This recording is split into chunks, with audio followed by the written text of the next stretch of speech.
Welcome to this month's webinar for Churchill Fellows on using the media to publicise your projects and ideas.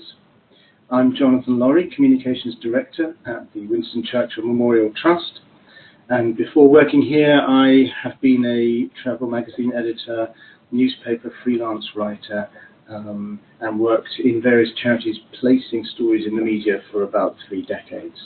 So I can share with you some of the mindset that may be very mysterious of journalists when you're trying to work with them and approach them for them to cover your ideas. I'm joined today by 3 fellows who've done lots of media work. Delighted to have you with us, thank you very much.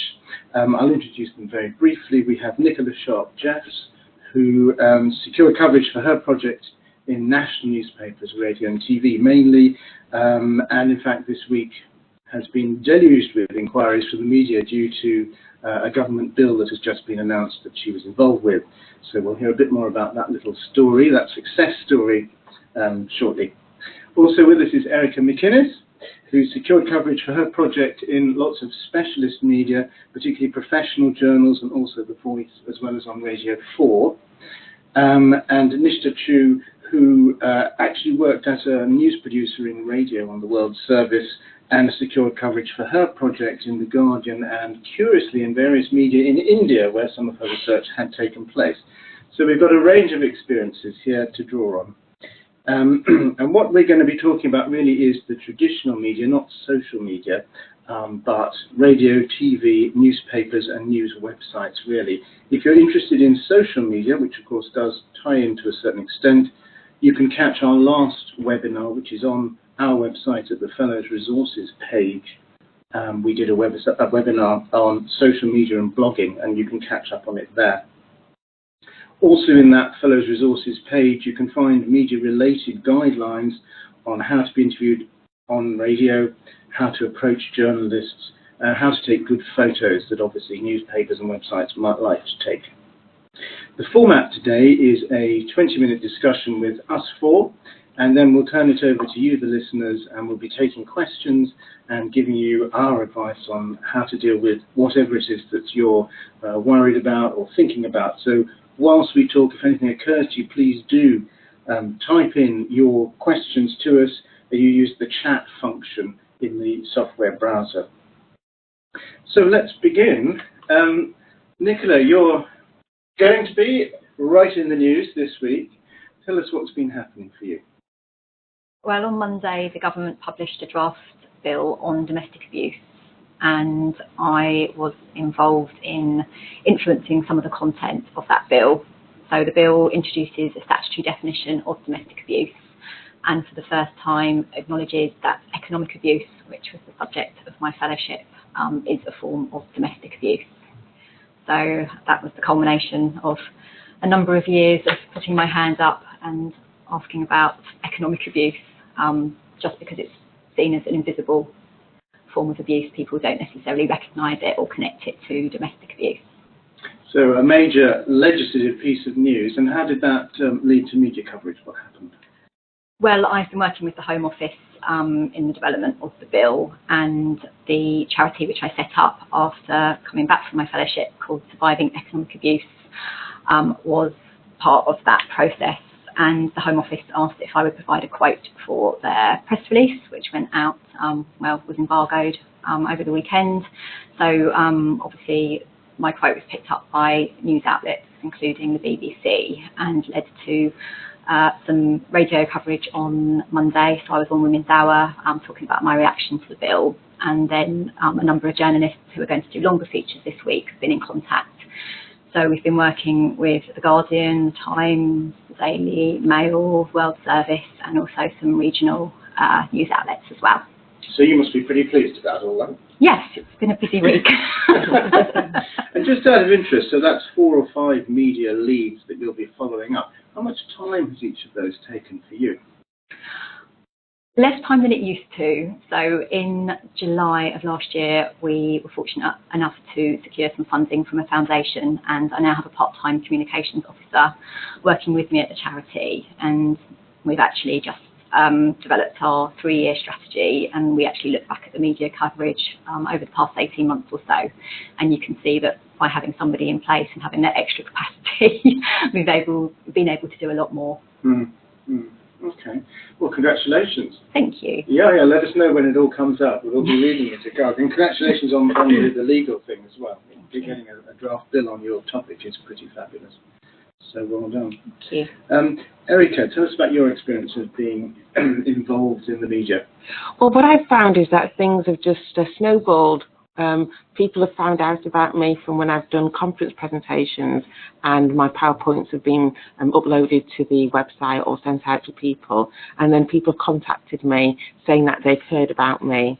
So, for example, I got approached by somebody who did a piece for BBC Radio 4, saying that she'd come across my work and that she's doing a piece on Black women don't cry, Black girls don't cry, and can she come and interview me, and also she's found out about some of the healing circles that I've been doing, and can she come and observe and take part in it. And then that was on BBC Radio 4, so people heard that, and then I had other people approach me as well. So it's almost like the more you do, the more you get to do. And how have they found out that you've been in the news? I think it does relate a little bit to social media, because I did post on social media the piece that I did on BBC Radio 4, and then people saw that. And it was kind of like when people like it, people are seeing what other people like, so it gets shared with quite a wide audience. And then I also had some approaches, like somebody who does a radio station in Montserrat, and she interviewed me over the phone. Unfortunately, I didn't get to fly to Montserrat for their sort of Under the Tamarind Tree, which is their equivalent of Desert Island Discs, and asked me about what a piece of music, if I was on a desert island, I would but not necessarily a desert island, but under a tamarind tree, and what 4 pieces of music, and then I related that to my work and interest and such like that. So it's again, it's people hearing about it, and I think people must talk amongst themselves as well, and then that gets. Okay. And as well as those slightly wacky things, yes. You also have been invited by some professional journals to contribute, haven't you? Yes, I was approached by the British Psychological Society. So I'm a clinical psychologist, and that's my professional body. And for Black History Month, they wanted to do a piece on a psychologist, and they interviewed myself. So I think they must have just heard about me from word of mouth. As I say, when you do things in the media, people read it and pick up on it and talk about it. And so then a piece went into the psychologist, where I got to mention my fellowship and the work that I'd done and some of my findings. And then in the same month, Therapy Today, which is a magazine for the British Association of Counselling and Psychotherapists, they did a piece as well, which was more of an educational piece. I was telling them more about African psychology. Good stuff. Yeah. And Nishtha, tell us your experience of media, which is different again, I think. It's quite different from what Nicola and Erica have explained. So when my fellowship report was published, the Brexit clatter was at its peak, and every news organization that I contacted, every editor that I wrote to, being a journalist, I felt greater pressure to actually get more coverage. So everyone I contacted to came back to me and said, it is a soft story, and every time you have BME communities in the news, and whenever there's news about organ donation, that's when they seek out experts, and they reach out to people who may have done some work in this field. So I got lucky. In the month of July, the NHS released its latest data on BME figures, and they were the starkest, most profound figures, because every 5th person dying due to lack of organs was actually a BME person. And I think I just got lucky, because at that time I was in talks with The Guardian, and I had sent them my idea. They decided to publish it as a feature, but then when the report came out and the data came out, they decided that it should be turned into an opinion piece in the first voice. So that coverage was that coverage went in a series called The Upside, run by The Guardian, and that did have good impact, because after that piece, I got contacted by a lot of people, a lot of news outlets in India, because India was one of the countries that I had researched as part of my fellowship. There was interest in my fellowship in the US and also in Israel, but again, because of the nature of the news cycle is such that stories can get dropped, within 24 hours or within 1 hour. So everybody said to me, this is a soft story, and we would rather cover Brexit than give enough time to your story. So, but I got lucky because of the timing of the NHS report. So it sounds like what you've been finding is that how your story integrates into the wider news cycle makes a big difference. It does. In terms of what they call the news agenda, what journalists are looking at. And when you weren't on the news agenda, it was much harder. But when something came along like a big report from somebody else, suddenly your story was topical. Well, having been on the other side of the desk, having been the editor, commissioning news pieces, I know I couldn't have, faulted them for this approach, because I have dropped stories sometimes at the last minute because something else happened, Maybe Trump made a statement, or maybe, a bomb exploded somewhere. So they have to constantly adjust the news agenda, which means softer stories get dropped. They're the first ones. They're the first casualties. Is there any advice you'd have for listeners who are trying to work out what might be the news agenda coming up or in the next months? So to give Nicola's example, the government has just drafted this bill. This is the best time for her and her organization to reach out to the media, because that's when they are looking for experts. They are looking for newer voices to comment on the news. So if fellows listening to this webinar, if your topic or your subject is such that it is seen as seasonal and not seen as very important or newsworthy, then I would advise them to actually keep in touch with the organizations or NGOs who work on the subject, and also write to journalists, editors. So sometimes you may not hear anything from them, but then if something comes up and your fellowship report or your subject ties in perfectly, there will be chances. It's absolutely possible for them to actually come back to you and say, can you write a piece for us, or would you like to come to our studio, have a TV appearance?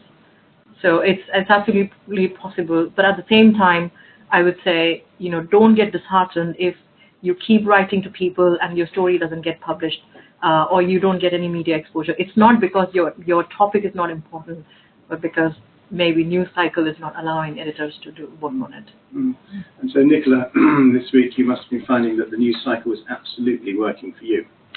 Yes, but I'd also say that sometimes you can influence what that is and actually create it. So this wasn't an issue that anyone spoke about until we started talking about it to government.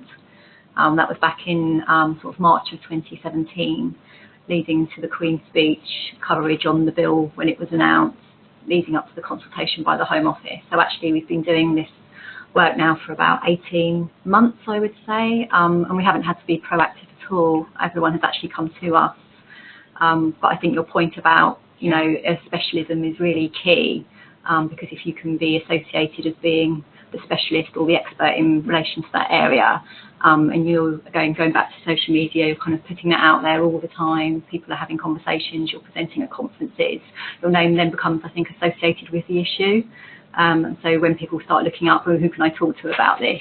And they do their Google search, if you're the first kind of 20 findings, then they'll sort of naturally talk about how routes lead back to you and your expertise, and please could you comment on it.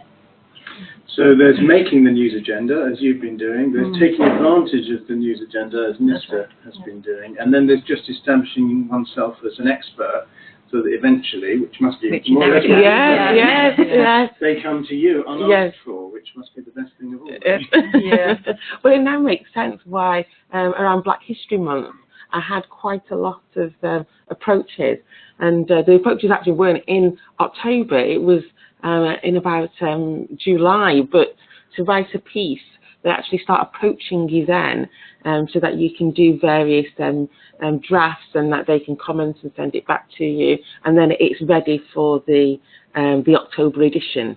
which they've got to get out. They've got to get ready, you know, September really, that it's out in October. Well, it's interesting you mentioned Black History Month, because throughout the year there are awareness days on all sorts of topics. Right. Like, you know, World This Day and National That Day, which journalists will be looking a few months ahead, and you can maybe pitch for being covered on a related issue to whatever that day is. It just gives them an excuse to write something, doesn't it? Yeah. 2 weeks ago, I gave a speech at the London Assembly. They had found my work through the website, and also because of the Guardian article, they got in touch with me, and it turns out that the London Assembly is pushing the Mayor of London to make it a priority, a public health priority, because they've realized that the BAME populations and communities in London are amongst the lowest number of donors, and it's a big problem, because they spend a lot of resources and money on treating BAME patients. So it came out of the blue. I wasn't expecting it, but then it also told me that the media impact that I had received 6 months prior to the speech had, not gone waste or had not died down. So it is out there every time people Google, they are looking for voices. That's when you will hear from, you're likely to hear from these people. So now, because of the London Assembly speech, I have now been invited to 2 other events in Feb and March, and hopefully that will, set a chain reaction sort of a thing, and then people will keep talking about the So it's a subject. ripple effect. Yes. You do this little thing and it goes out and out, and people you've never even heard of know about We'll get you. in touch, And you told me that a book author had asked you to contribute perhaps to their book on the basis of this contact? Just last week, I was approached by a doctor based in India. He's one of the most prominent voices on organ donation in India, and he has been approached by Oxford University Press to write a book, and he asked me whether I would be interested in authoring a chapter. So we are still working out the details and still, discussing the structure.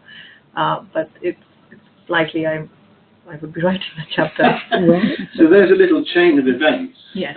A random article in The Guardian leads to speaking at various events and maybe a contribution to a book. And those will lead to other things. And yeah, this also led to a brief radio interview on BBC Asian Network.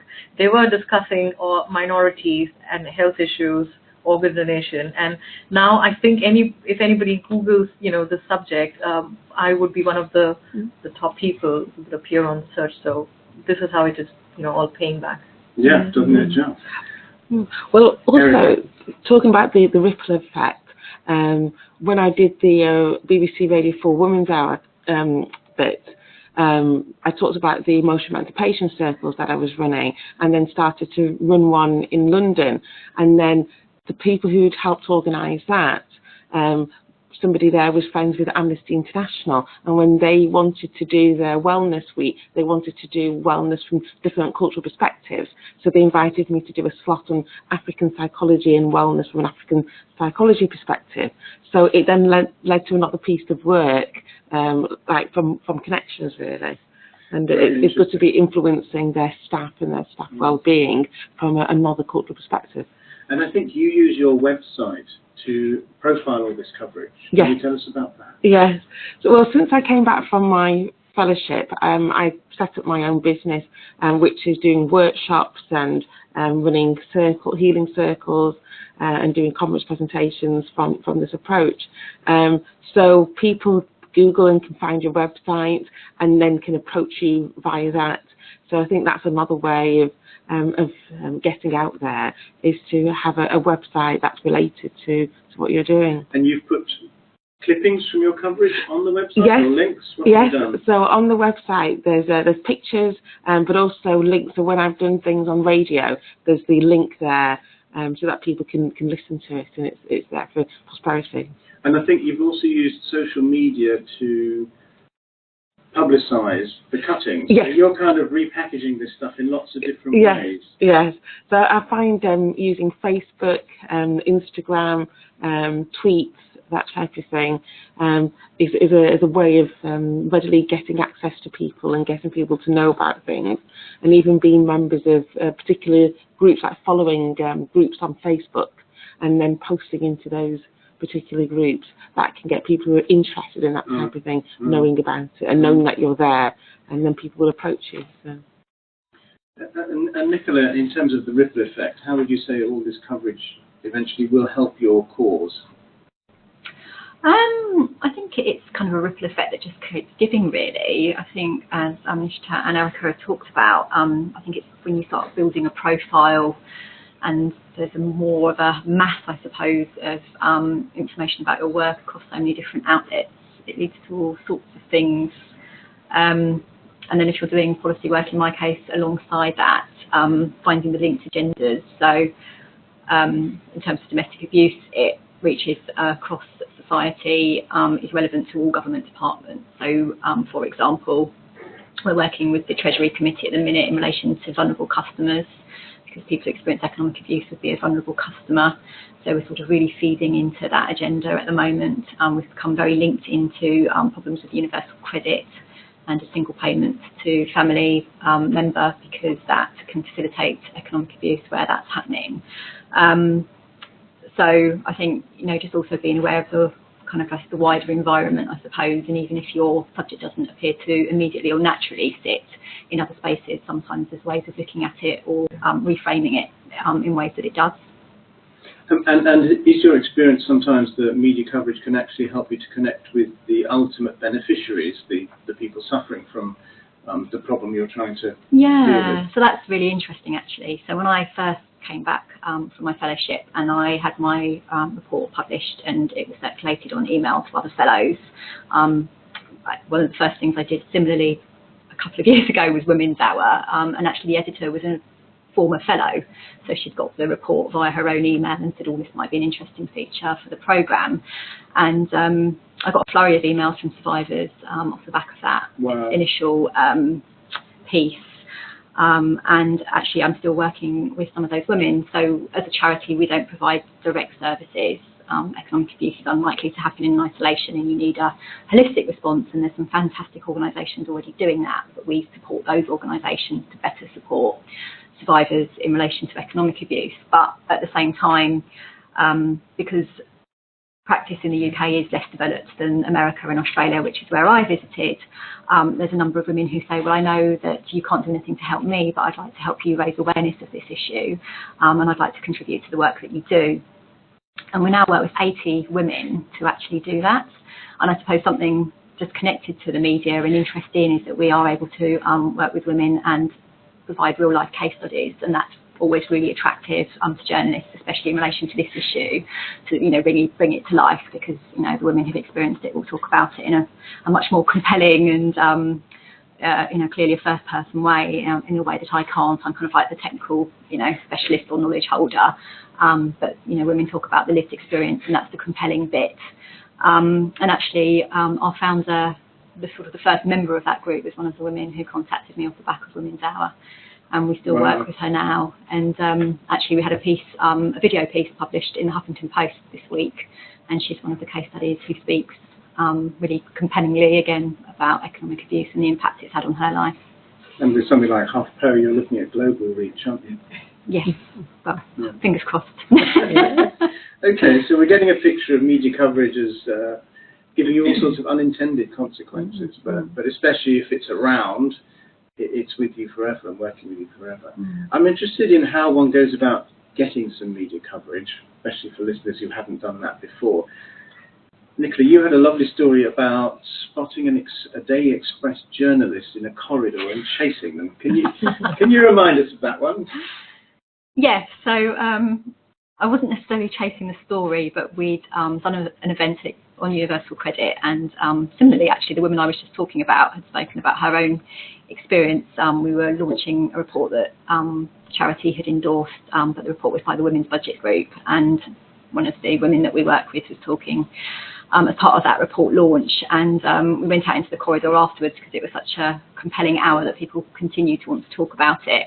And I noticed there was a gentleman speaking to one of the case studies, and I was actually just a bit concerned from a care perspective, because she was talking to him about her experience, and I wondered whether he was then going to go and write something about that. I wanted to make sure that she was anonymous, that she was supported if that's what he did choose to do, because he hadn't kind of linked into her via the charity. And so he disappeared up the corridor, and I said, "Oh, what were you talking about?" And he said, "Oh, he's going to write something about me tomorrow." And I went, "Oh," and basically just ran after him, much to the surprise of the policeman who was on the security. And it was really just because I wanted to make sure that she was looked after in that process, and that if he did talk about her, as I said, that we didn't put, or she wasn't put at risk by him inadvertently disclosing something that he shouldn't.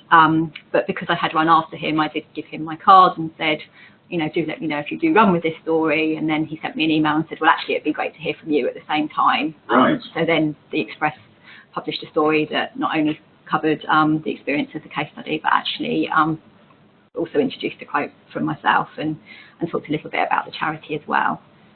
So it was more of a pastoral, caring element that then kind of led to a bit more media. So you weren't expecting it, but no. What actually happened was you got yourself into the story when you wouldn't have been there if you hadn't gone up and approached the journalist. But again, not deliberately. I think for me, a lot of it's all been accidental. But also keeping an eye out, being opportunistic about it. Yeah. But Nishtha, you talked about pitching to someone at BBC Radio for quite a long time, so that was a deliberate, proactive attempt that was yes. Not bearing fruit, but nevertheless a different way of going about it. Right, so the person I kept writing to is the health editor of BBC, and if he's listening to it, allow me to plead again. Please allow me to write a feature. And having never get an opportunity. No, absolutely not. So having worked with the BBC in the past, it was in fact even more frustrating for me because I thought I've not been able to convince my former employers of the, of the potential of this news feature that I wanted to write for them. But anyone who has no media experience, no journalism experience, which I expect to be the case, I would tell them that you might feel extremely overwhelmed, especially after you finish your report. You might think you've written 15,000 words, you have so much data in your head, you have so many points in your head. I would say, as a commissioning editor in the past, what I want to see when anybody approaches me with an idea is whether they can explain their idea in 2 to 3 sentences, at the most 4. If they can clearly state the idea in clear, simple words without any jargons in 4 sentences, then they've got my attention. So what happens is a lot of times you know that it's very important. You know that it will make a huge difference to the society or the people you're working for. But then the editor is likely, is not going to spend so much time reading your email. Also because editors in every newsroom would receive something like 200 to 300 ideas from professional journalists, from PR agencies, from everyone. They don't have time to read your entire email. So first of all, you need to sit down and write down your idea in 3 to 4 sentences, and then briefly introduce yourself. So I would say keep this ready. Keep this ready, and every time you come across an opportunity or you try to contact media, this is the format you need to follow. If the shorter it is, the simpler it is, the better are your chances of hearing back from that editor. Keep some photographs ready. Keep a couple of quotes ready. Write down what you would like to say if you were to be invited for an interview, say on TV or radio. You need to write down what you would say. You might get approached by a print or online journalist, and they would invariably ask you for a quote. So I would say this exercise will also allow you to condense or simplify your idea. And the simpler it is, the better it would be understood by the masses. So as a journalist, this would be my top advice to you. A couple of quotes, a brief description of your idea, and a couple of photographs. And the actual approach to the journalist would be by email? By email, yes. A lot of times, you would find very, generic newsroom emails like newsdesk@theguardian.com. Try and find out who the person is, the editor or the correspondent or journalist who's covering that area. So it's better to actually also approach them. A lot of times, your emails get lost in big piles, because everybody is writing to that, that general address. So I would say do a bit of search. LinkedIn is a very good resource. If you go to LinkedIn and you type the words and say the name of the intended media, the media you want to target, invariably you will find results. You will know who the person is. Write to them. Again, do not send everything at once. First write to them and just, test the waters, dip your toes and see whether they would be interested. And then if they say, yes, I'd like to know more about your idea, then I would suggest, sending the full information and explain why this would be newsworthy and this is something they should be paying attention to. Erica. And building on that, what I found is that if there's an event that you're putting on, journalists seem to be quite interested. So when I was doing a workshop, and that was advertised on Eventbrite, I think the journalist must have scanned Eventbrite for things and come across it, and then said, can we come and cover it and write a piece about your event? And then you can build in more information around that. And it's a bit like the emotional emancipation circles that have been running. We've advertised those on Eventbrite, and again, I think it's something like an activity, an event. They want to be able to write around that, and then you can tie in information about your fellowship linked to that. So I think maybe adding to that as well. Another tip I would give you is, depending on the occasion or if a report is imminent and you know that this ties in perfectly with your report, I would highly recommend using hashtags on Twitter, because when journalists are scrolling through Twitter news decks and everything, they will see that someone has talked about this or someone has worked on this. So it's likely that they will get in touch with you and they will want to know whether you can talk to them as an expert. So using Twitter more than Facebook, more than any other social media, would be your best friend. And a lot of times I have been able to get the attention of the right editors by writing about it, using the hashtag, and also tagging other organizations or NGOs or people working in that area, because sometimes they retweet and their tweets are being read by news editors, and their word is taken more seriously. So that could also help. Well, we're getting questions coming in, and that segues into one which has come through, which is really asking what sort of language tends to grab journalists' attention. Have you had experience of trying to find the right way to say something for them, Nicola? You haven't. You've been lucky. I think we've been really lucky, just because our environment has been so conducive since I started doing this work, that people have come to us. I do remember in the Women's Hour interview, they were terribly worried that I'd be very academic in terms of how I explained the issue, because I was working for a university at the time. So perhaps there's something in terms of language that you use when you're discussing your issue, just to try and keep it accessible. But it's also, again, having working alongside a communications officer whose background, is communications. She has, she honed her skill over years, and the same with Nishtha has. So sometimes she can take my message and sort of translate it into something that's a bit more accessible. So I think language is very important. And presumably also there's the question of using sensitive language where you're dealing with issues that might be controversial or sensitive. Have you had that, Erica? Yes, for some of the pieces that I've had published, I've worked quite closely with the editors, and I've been quite happy with them changing things. And there's been some things that I've been quite particular about, and there's been some things that they've been quite particular about, and I think we've both been open with each other. But it's about having an approach that you're happy to, you submit something and then you say that, but if you want to change it, make it better, please do, and send it back to me. But yeah, being open to kind of like what's the right type of language to use around certain issues. Absolutely. And sometimes it's about them educating us, but sometimes it's about us educating them. So it's, but it's good if you develop a good working relationship. What I found is with both the pieces that I've written, I've developed a good relationship with the editors, and then we've even contacted each other about other things as well, and that always helps. And it's been a really nice experience. It's been a pleasure to do, even though at times it's been really hard in terms of having to write it and rewrite it. It's been a nice experience, and it's been it's been nice to work with that person. So that always helps. Nicola's nodding like mad about building a relationship. Yeah, I just think it's really important. So the first piece of my work that was featured was in the You magazine back in January of 2017, and that same journalist contacted me this week because as a result of the bill she'd been asked to do a feature in The Guardian in more depth, and she said, oh, you know, you were the first person I ever spoke to, and actually before I spoke to you I didn't know about this issue.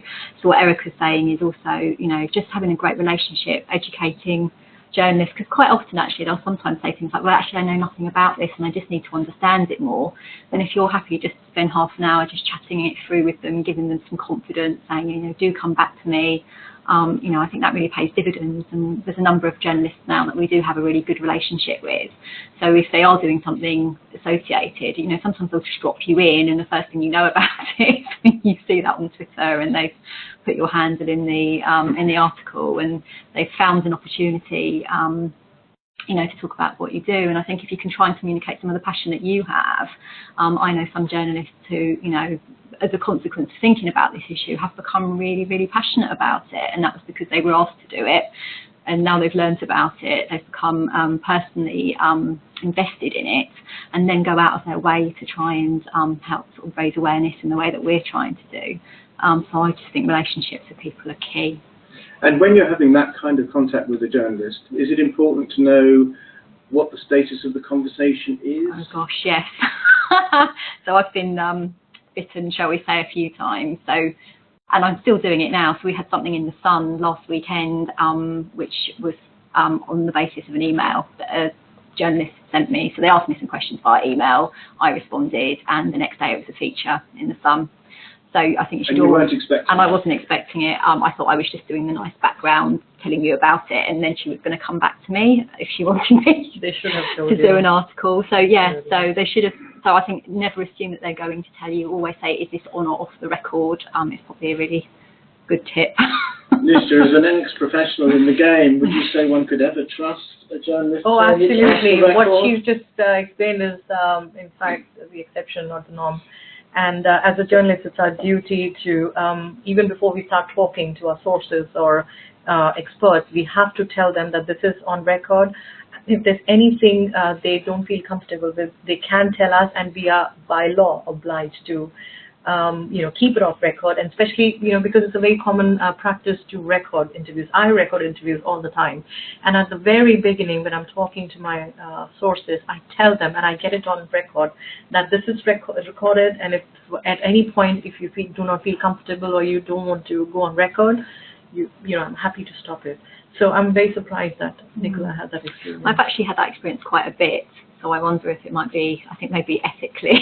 No, that's a big question. Because yeah, it's interesting, because I've been working in the not-for-charity sector and media more broadly for about 15 years, and that's happened a number of occasions. So maybe next time you can ask them, is this on record, or is this what you're going to be? And I suppose it's just reminding yourself to ask the question, because you kind of take it for granted that people are working in the way that you say that they should do. I wonder whether if one of the things is to ask who they work for, and to maybe vet them in that way. So that there's pieces that I've done, one for BBC Radio 4, another one for the Voice newspaper, and they're organisations I find quite reputable. So I don't know whether it's kind of like to do with, you know, if somebody works for the Sun, maybe the different orientations if they work for other things. So I don't know whether that helps in terms of checking out who is they work for, or who they're planning on sending the article to. I mean, what I would say is that because I'm aware of that, you know, I am careful, therefore, what I say in emails anyway. So, you know, it was a good article. I was pleased, you know, we got the coverage, so it wasn't a disaster by any means. But I think also just anything you commit to writing, you know, in any context, people can pick up and use. So, you know, you just want to be sometimes careful, because this piece was embargoed and they clearly wanted to get a scoop on it before. And so they said, you know, about economic abuse being included in the definition, and I said, my understanding is that, and was very clear about how I framed it. Yeah, it was just kind of quoted as the source of it. Yeah. I mean, I guess my professional sense is that, you know, be aware that anything you tell a journalist may eventually find its way out into the public domain. So just know that may happen, and never say something that you desperately do not want to come out. Or make it absolutely clear, especially in writing, if you're answering questions in an email, make it absolutely clear so that you've got your back covered. And if it is on the phone, ask them if this is being recorded, and make sure if you're not comfortable, tell them. And I'd also just say as well, sometimes we have situations where, you'll provide a lot of information to someone and then they will write the article drawing on that information and not acknowledging you in any way as well. And especially when we're working with our case studies and we have to, find funding to be able to support them. Quite often, when we talk about case study, and we will say up front, you really need to acknowledge the charity as the source of this case study because of these reasons. And still, sometimes they don't do it. I mean, we had a Wells at One Piece where we talked about that endlessly, and they still played it and didn't acknowledge the charity at all. So I think you have to be really clear up front. By the way, this is again. It's frustrating stuff. Yeah. And we got a different question come in about timing. If you have some event or publication, some moment when you think a story might be published, how far in advance should you approach the journalists for that? It depends on the event or your subject. If it is a developing story, if it is something like economic abuse, and domestic abuse now has this really big, wide, mass appeal. You need to keep in touch not just with the news media, but also organizations who are working on the issue, because a lot of times they will tell you when it's a good time to approach the media. If it is a cultural thing, for example, if it is about ethnic minorities, again, a Black History Month, so it's usually a good idea to approach them at least 2 weeks in advance, and if they don't reply, I would highly recommend sending them another reminder, a gentle reminder, not a long one, or not repeating the same email, because a lot of times they may like an idea, but then they may not get time to come back to you. So sometimes when you send another reminder email, they come back to you, yes, tell me about your story or tell me about your feature. So I would say, depending on what your subject is, at least 2 weeks, giving them enough time. Suppose if they want to send a reporter, or if they want to schedule you on a TV interview or something, then they have enough time. Usually planning takes place 1 to 2 weeks in advance, unless it's a breaking news and unless it's a developing story. So that probably applies for news media. Yeah. I would guess if you're going for something like a magazine, you're probably talking several months, yes, to 6 months.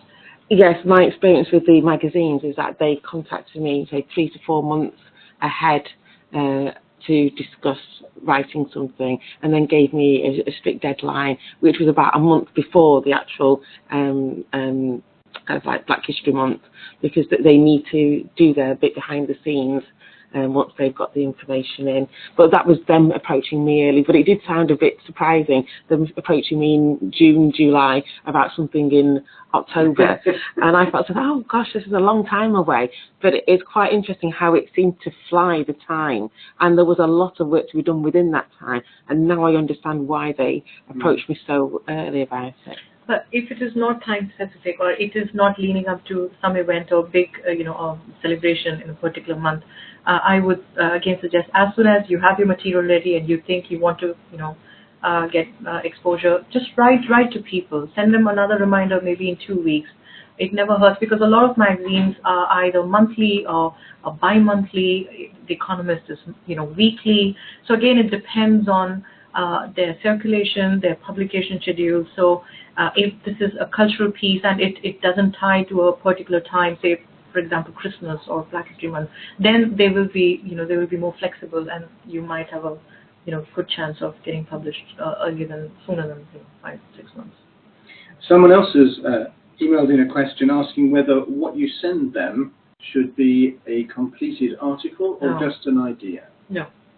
Always an idea, never an article. I've never sent an article.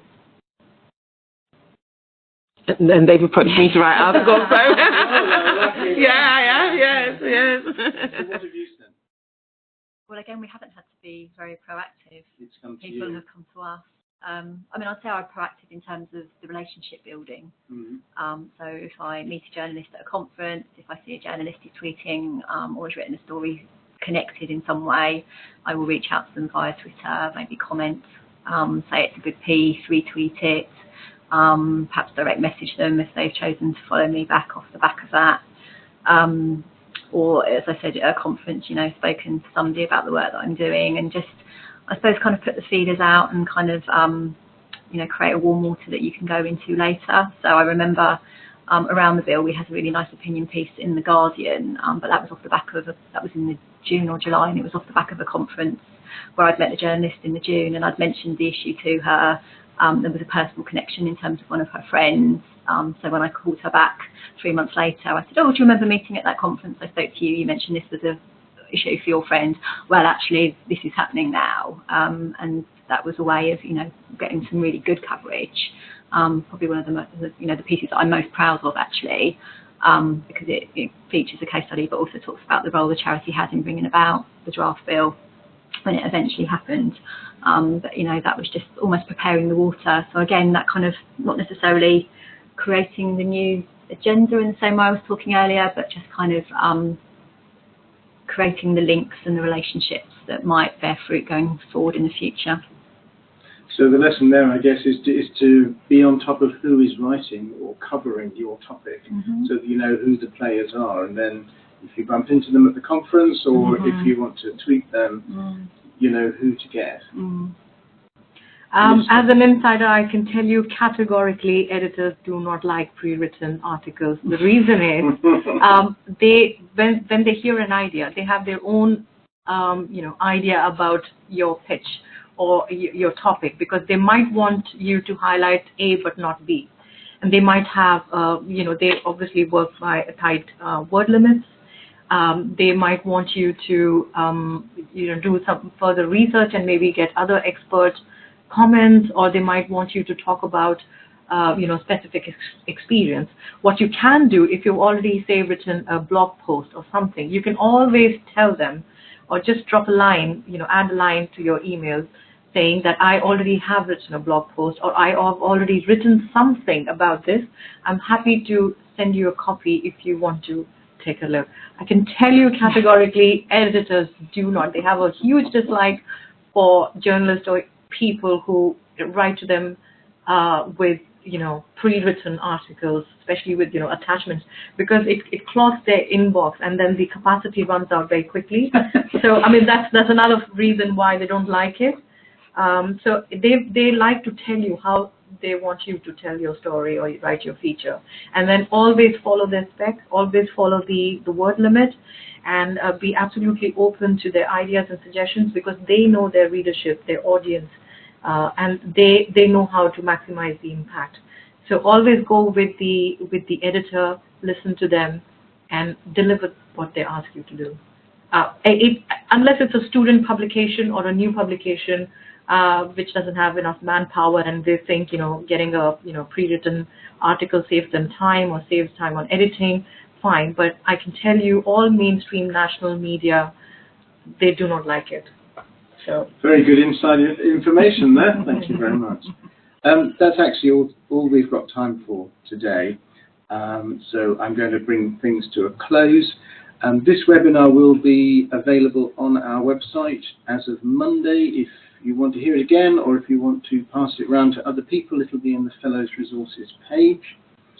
If you've got interested in the media game, then our webinar next month on the 20th of February, also at lunchtime, will be about how to take photos that capture and communicate your ideas and your project.